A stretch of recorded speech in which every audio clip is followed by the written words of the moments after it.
কি হলো? আমার ঠাকুমা কেঁদে কেঁদে পুরো হাসি দিচ্ছে। আসলে কি হয়েছে বলো তো, পায়ে খুব ব্যথা আমার ঠাকুমার অনেকদিন ধরে। এই যে দেখো, এখানে দেখা পথটা একবার। কি হলো? ঠাকুমার মন খারাপ। কি হলো? ঠাকুমা তাকাও, ওইদিকে তাকাও, তাকাও। তো আসলে কি হয়েছিল, একবার এখানে ছাগলে গুতিয়ে দিয়েছিল। হ্যাঁ, তারপরে এখানটায় চামড়াটা উঠে যায়, উঠে পড়ে পুরো রক্ত বেরোয়। দিয়ে 3-4 মাস ধরে ঠাকুমা এই পাটাকে নিয়ে ভুগেছে। পাটা সেপটিক হয়ে গেছিলো, পুঁজ হয়ে গেছিলো।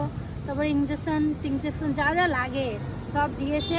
তারপরে এখন ঠাকুমার পা ফুলে পুরো ঢাক হয়ে গেছে যাকে বলে।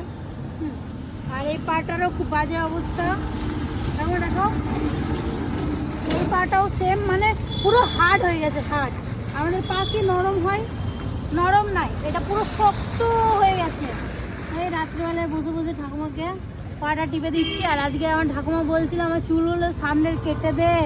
দিয়ে আমি বলছি সামনের কাটলে না ভালো লাগবে না দেখতে, তেল দিয়ে এরকম করে বেঁধে দিতে হবে, বুঝলে তো ঠাকুমা? তেলটাকে লাগিয়ে এরকম করে বেঁধে দিতে হবে, বুঝেছো? এরকম করে যদি খুলে খুলে ছেড়ে দাও, মানে কেটে দাও, তাহলে খারাপ লাগবে। কি হলো? কি হলো? কি হলো? তাকাও, কিছু বলো, কিছু বলো।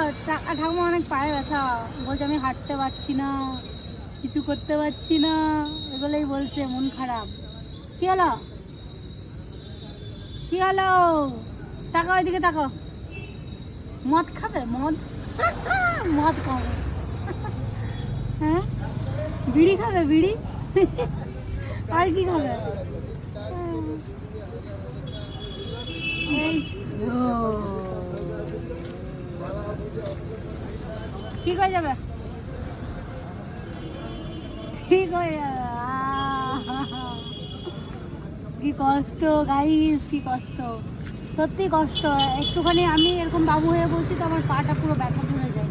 তা ঠাকুমা তো পায়ে ব্যথা কত